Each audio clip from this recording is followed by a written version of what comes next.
4 अंकों की कमजोरी गन। आज बाजार की ओपनिंग ठीक थी, 18,101 के लेवल पे ओपन हुए 59 अंकों के गैप अप के साथ 18,120 के भी दर्शन हो गए थे, लेकिन शुरुआती 15 मिनट में ही ऊपरी स्तरों पर फिर से आ गया दबाव। और आज तो वीकली एक्सपायरी भी थी। आज ऐसा लगा कि अगर फिर से नीचे गए तो इंपॉर्टेंट लेवल्स जबरदस्त तरीके से टूटेंगे, क्योंकि मंदी करने वाले वीकली एक्सपायरी वाले दिन एकदम से निफ्टी पे हावी हो जाएंगे। और वही हुआ जिसका डर था। 18,000 के लेवल को तोड़ दिया 12 बजे। उसके बाद तो जो टूटते चले गए, 17,900 के लेवल को भी निकाल दिया था। आज के दिन का लो है 17,892 का, लेकिन अंत में निचले स्तरों से थोड़ा संभल गए। आज के दिन की क्लोजिंग आई है 17,992 की। 50 अंकों की गिरावट के साथ निफ्टी ने क्लोजिंग की है। 18,000 के बेहद करीब बंद हुए हैं। और निफ्टी बैंक 350 अंक साफ हुआ, रिलेटिवली अंडर परफॉर्म कर रहा था ये निफ्टी को। और सेंसेक्स 304 अंकों की कमजोरी के साथ हुआ है बंद। लेकिन अमेरिकन मार्केट्स तो टूटे नहीं। एशिया बाजारों का सेटअप उतना खराब था नहीं। हमारे बाजार पता नहीं क्यों कांपने लग गए हैं। अमेरिका में एफओएमसी की पिछली बैठक जो हुई थी उसके मिनट्स जारी हुए, और वहां पर साफ तौर पे मिनट्स में ये समझ में आ गया कि 2023 में अभी इंटरेस्ट रेट्स डाउन होने की संभावना बहुत कम है। 2023 में किसी भी एफओएमसी मेंबर को रेट कटौती की उम्मीद नहीं है। मिनट्स में ये भी हाईलाइट हुआ है कि महंगाई कंट्रोल करने के लिए यूएस में ब्याज दरें ऊंचे स्तर पर बनी रहेंगी, और हो सकता है संभावना इसकी भी है कि 0.5 से 0.75% और रेट बढ़ोतरी अमेरिका में हो जाए। आज एशियाई बाजारों में भारतीय बाजार सबसे ज्यादा टूटे हैं। अब ऊपर से ये भी है कि एफआईएस खरीद नहीं रहे हैं साल की शुरुआत में। इनफैक्ट 23 दिसंबर से भी आंकड़े देखोगे ना तो एफआईएस के लगातार पिछले कुछ दिनों में बिकवाली के आंकड़े हैं। कैश मार्केट में तनाव वहां से भी बना हुआ है। विदेशी निवेशक क्यों नहीं खरीद रहे?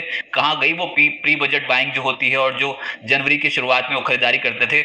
ऐसा तो कुछ नजर आ ही नहीं रहा है मार्केट में अभी। और इंट्राडे में आज 17,900 के लेवल को निकाल दिया था, लेकिन निचले स्तरों से अंत में थोड़ा सा रिकवर होते हुए नजर आया। We are not out of woods, लेकिन हाँ एटलीस्ट एक इंपॉर्टेंट जोन से बाजार ने पलटने की कोशिश की है। एडवांस डिक्लाइंस निफ्टी के आज 33 शेयर्स हरे निशान में, 17 शेयर्स आज के सत्र में लाल निशान में बंद हुए हैं। लेकिन जो निफ्टी पे चढ़ रहे थे उसमें था सिप्ला 2% से ज्यादा चढ़ा है, बजाज ऑटो 2% ज्यादा चढ़ा है, आईटीसी एचयूएल एफएमसीजी का जोर बहुत था आज, 2% के आसपास की तेजी दोनों ही स्टॉक्स में दिखाई दी।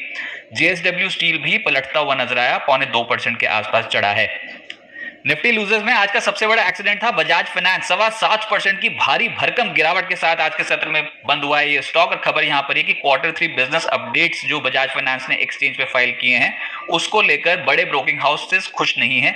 सीएलएसए और जेफरीज ने लोन ग्रोथ को लेकर सवाल उठा दिए हैं, और उसका खामियाजा आज बजाज फाइनेंस पे देखने को मिला। स्टॉक तो टूटा ही, साथ साथ बजाज फिनसर्व भी टूट गया 5.25%। इसके अलावा आईसीआईसीआई बैंक, इन्फोसिस, टाइटन, ये कुछ ऐसे स्टॉक्स थे जो निफ्टी पे आज नेगेटिव थे, दबाव बना रहे थे।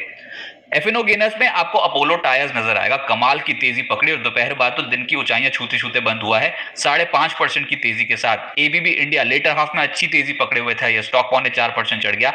एमआरएफ आज चढ़ा है। इसके अलावा आरबीएल बैंक और बीएचईएल जैसे स्टॉक्स में आज एक्शन तेजी की ओर था। जो लूजर्स है उसमें आपको बजाज ट्विंस तो नजर आएंगे ही। आज इसमें जबरदस्त बिकवाली थी दोनों ही स्टॉक्स में, बजाज फाइनेंस और बजाज फिनसर्व में। इसके अलावा चोला इन्वेस्ट, यहां पर सेंटीमेंट नेगेटिव हो गया, 5% ये टूट गया। आईटी में इन्फो एज और इंटेलेक्ट, ये दो ऐसे स्टॉक्स थे जो कमजोर थे, 2.25% से 3% टूटे हैं।